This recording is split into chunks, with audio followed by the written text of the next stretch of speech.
નમસ્કાર મિત્રો, welcome to my channel the classes English for all.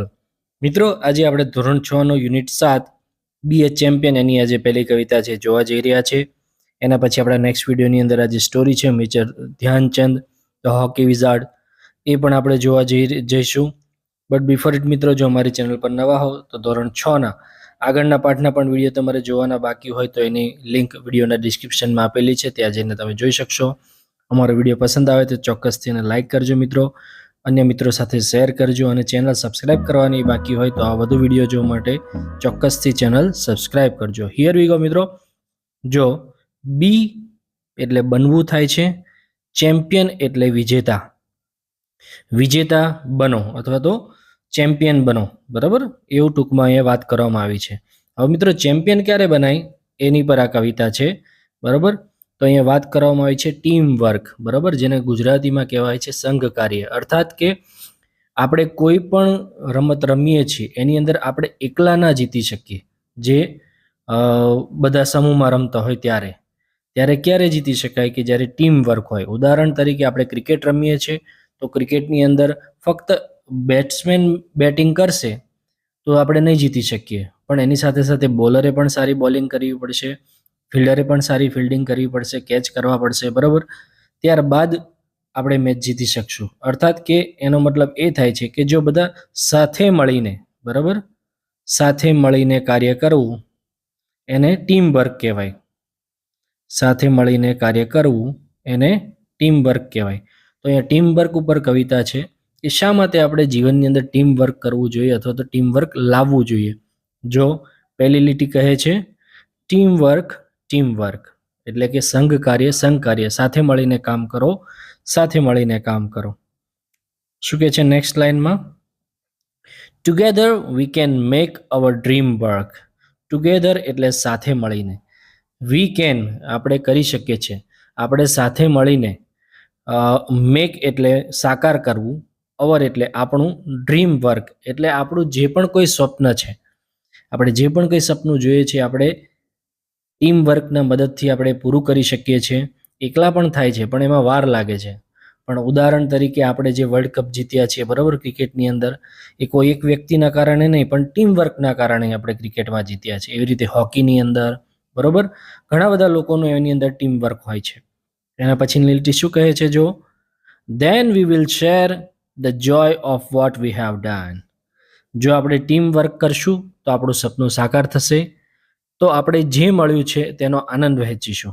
Than એટલે પછી, વી વિલ શેર, વી એટલે આપણે, શેર એટલે વહેંચીશું, જોય એટલે આનંદ, વોટ એટલે જે કંઈ પણ, વી હેવ ડન એટલે કે પ્રાપ્ત કર્યું છે, આપણને જે પણ કંઈ મળ્યું હશે એનો આનંદ આપણે વેચી શકશું જો આપણે ટીમ વર્ક કરશું. તો ટીમ વર્ક કરશું તો આપણું ડ્રીમ જે સપનું હોય છે સાકાર થાય છે અને પછી જ આપણે આનંદ વેચી શકશું. ટીમ વર્ક એવરીવન, બરાબર. ટીમ વર્ક, સાથે મળીને કામ કરવું જોઈએ દરેક જણે એવું ના વિચારવું જોઈએ કે મારે કોઈની જરૂર નથી, પણ ટીમ વર્ક કરશો તો ચોક્કસથી સફળતા મળશે, એવું કહે છે. એના પછી જો next, it's fun to shoot the basketball through the hoop. It's તે છે, ફન એટલે આનંદની વાત, શૂટ એટલે મારવું અથવા તો અંદરથી કાઢવું, બાસ્કેટબોલ જે તમે જોયો છે, બરાબર, થ્રુ એટલે માંથી, હૂપ એટલે મિત્રો અહીંયા તમે જોઈ શકો છો કે બાસ્કેટબોલ જેની અંદર જે રિંગની અંદર નાખવામાં આવે છે એને હૂપ કહેવામાં આવે છે. કે બાસ્કેટબોલ જે છે એ હૂપમાં નાખવાનું એક આનંદ જ અલગ હોય છે, બરાબર. એ જે ગોલ થાય છે એની માટેનો એ આનંદ અલગ હોય છે. પણ શું કહે છે? બટ ઇફ નો બડી પાસીસ ધેન નો બડી શૂટ્સ. બટ એટલે પરંતુ, નો બડી એટલે એક પણ વ્યક્તિ નહીં, પાસીસ એટલે બોલ આપવો. આપણે જોતા હશું બાસ્કેટબોલની ગેમની અંદર કે એક વ્યક્તિ ડ્રિબલિંગ, પેલા ખેલાડી હોય એ બોલ ડ્રિબલિંગ કરે છે અને બીજાને પાસ કરે છે, બીજો ત્રીજાને પાસ કરે છે, ત્રીજો ચોથાને પાસ કરે છે. ફૂટબોલમાં પણ કંઈક એવું જ હોય છે. અને પછી છેલ્લે જે ખેલાડી છે એ ગોલ કરે છે, શૂટ કરે છે. અને એ ત્યારે જ શક્ય બને છે કે જ્યારે ટીમ વર્ક હોય. એટલે કહે છે બટ એટલે પરંતુ, નો બડી એટલે એક પણ નહીં, પાસીસ એટલે પાસ કરશે, ધેન નો બડી એટલે કોઈ પણ નહીં, શૂટ્સ એટલે અંદર રિંગમાં નાખી શકશે. જો કોઈ પાસ નહીં કરે ટીમ વર્ક કરીને તો એ બોલ હૂપની અંદર જશે જ નહીં. સમજાઈ ગયું મિત્રો? એટલા માટે અહીંયા ટીમ વર્ક કરવાનું કહે છે. જો શું કહે છે? બીજી પણ એક ગેમની વાત કરી છે, and the relay race just can't go on. And એટલે અને, રિલે રેસ મિત્રો બરાબર ઓલિમ્પિકમાં પણ આવે છે. રિલે રેસ દંડની રેસ હોય છે કે લાકડું જે પકડ્યું હોય છે, જો કોઈ દંડ આગળ આપે નહીં, બરાબર, relay race can't go on. એની અંદર એવું હોય છે કે એક ખેલાડી પોતાના હાથમાં એક સ્ટીક લાકડી લઈને દોડે છે અને બીજા છેડે જ્યારે બીજો ખેલાડી ઊભો હોય છે એના હાથમાં આપે છે, ત્યાંથી એ દોડવાનું શરૂ કરે છે. અને ચિત્રમાં તમે જોઈ શકો છો એ પ્રમાણે એવું કહે છે એન્ડ અને રિલે રેસ આગળ વધી જ ન શકે. એન્ડ એટલે અને, relay race just go on એટલે આગળ ન વધી શકે, કેન નોટ ગો ઓન. કેમ ન આગળ વધી શકે? ઇફ નો બડી વોન્ટ્સ ટુ પાસ ધ બેટોન. બરોબર, જો, ઇફ એટલે જો, નો બડી એટલે કોઈ પણ નહીં, વોન્ટ ટુ પાસ એટલે આગળ ના આપે.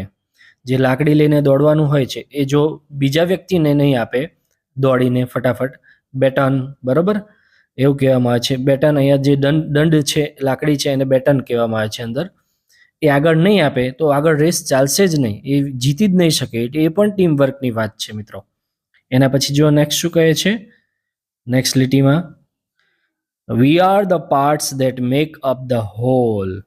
બરોબર, વી આર આપણે છીએ, પાર્ટ્સ એટલે ભાગ. એવું કહે છે આપણે આ અંશ છીએ અથવા તો પાર્ટ છીએ. શેનો પાર્ટ છીએ? મેક અપ ધ હોલ, જે આખી ટીમ બનાવે છે અથવા તો જે સંઘ છે, અખિલ સંઘ છે. બરોબર, સંપૂર્ણ કોઈ પણ ટીમ છે કે દુનિયા છે કે સમાજ છે, આપણે એનો ભાગ છીએ. આપણે એવું ના વિચારવું જોઈએ કે આપણે એકલા જ છીએ અને આપણે એકલા જ બધું કરશું, પણ આપણે પણ એનો ભાગ છીએ. And we have got our eyes on a common goal. And એટલે અને, વી હેવ ગોટ આપણી છે, અવર આઈસ બરોબર, આપણી દ્રષ્ટિ છે, અને આપણી દ્રષ્ટિ છે એક સહિયારા લક્ષ્ય પર, કોમન ગોલ, સહિયારો લક્ષ્ય. બરોબર, જ્યારે ટીમ વર્ક કરતા હોય, ક્રિકેટની મેચ રમતા હોય ત્યારે બધા જ એવું વિચારતા હોય કે આપણે જીતવું છે. બાસ્કેટબોલ રમતા હોય ત્યારે બધા જ એવું વિચારતા હોય કે આપણે શૂટ કરવું છે. બરોબર, એ બધાનો એક જ ગોલ હોય છે. કોઈ એવું નથી ખેલાડી એવું વિચારતો કે આપણે હારવું હોય. બરોબર, એટલે અહીંયા વાત કરવામાં આવી છે કે આપણે પણ એનો ભાગ છીએ એ ટીમ વર્કનો, અને આપણે સાથે મળીને એ પ્રયાસ કરવો જોઈએ. એના પછી શું કહે છે જો, sometimes it can be a big plus. Sometimes ક્યારેક, ઇટ એટલે તે, કેન બી એટલે બની શકે છે, બિગ પ્લસ એટલે કે મોટો લાભ. ક્યારેક આ જે સંઘ ભાવના છે, બરાબર, સાથે મળીને કામ કરવાની ભાવના છે, એ ખૂબ જ જરૂરી છે. એનાથી આપણને ઘણા બધા ફાયદા થશે. બરાબર, સ્કૂલમાં પણ આપણને એવું કહેવામાં આવે છે કે આપણે સાથે રહીએ, સાથે રમીએ, સાથે જમીએ. બરાબર, કારણ કે એમાંથી ઘણી બધી વસ્તુ મિત્રો શીખવા મળે છે ટીમ વર્કમાંથી. કોઈ પણ આપણને સ્કૂલમાં પ્રોજેક્ટનું કામ આપે છે તો પણ ટીમ વર્કમાં આપે છે. કોઈ પણ સફાઈ સ્વચ્છતાનું કામ આપે છે તો પણ ટીમ વર્કમાં આપે છે. બરાબર, એટલે સાથે જ્યારે કામ કરશું ત્યારે આપણી અંદર એક ભાવના વ્યક્ત થશે, સામાજિક ભાવના વિકસાશે, મિત્ર ભાવના કેળવાશે, ઘણી બધા ફાયદા થશે. એટલે કહે છે ક્યારેક આ ટીમ વર્કથી આપણને ઘણો મોટો ફાયદો થાય છે. બરોબર, when you or a me become an us. બરોબર, આ છેલ્લી લીટી છે મિત્રો, બહુ સરસ એવું આપણને સમજાવવા માંગે છે કે આપણને ત્યારે ઘણો મોટો ફાયદો થાય છે. વેન એટલે જ્યારે, યુ એટલે તું, ઓર એટલે અથવા, મી એટલે હું.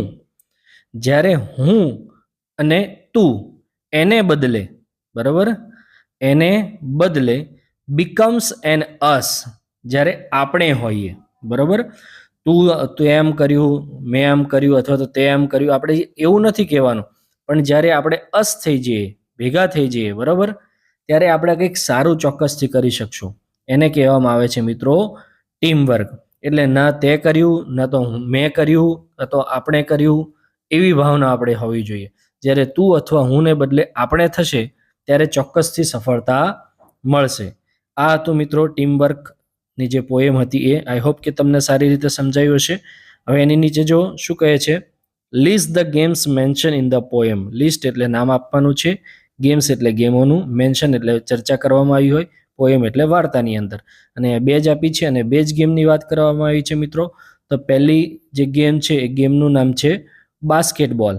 એટલે અહીંયા પહેલી ખાલી જગ્યાની અંદર આપણે લખશું બાસ્કેટબોલ. ઓકે, બાસ્કેટ બોલ. અને બીજી જે ખાલી જગ્યા છે મિત્રો એની અંદર ગેમની વાત કરવામાં આવી છે રિલે રેસ, બરાબર. RELAYRACE, આ બંને ખાલી જગ્યામાં આ રીતે તમે લખી શકો છો. આઈ હોપ કે તમને આ કવિતા સારી રીતે સમજાઈ હશે. જો તમને મારો વિડીયો પસંદ આવે તો ચોક્કસ તેને લાઈક કરજો અને મિત્રો સાથે શેર કરજો અને આવા વધુ વિડીયો નેક્સ્ટ જોવા માટે અમારી ચેનલ સબસ્ક્રાઈબ કરજો. Thank you so much.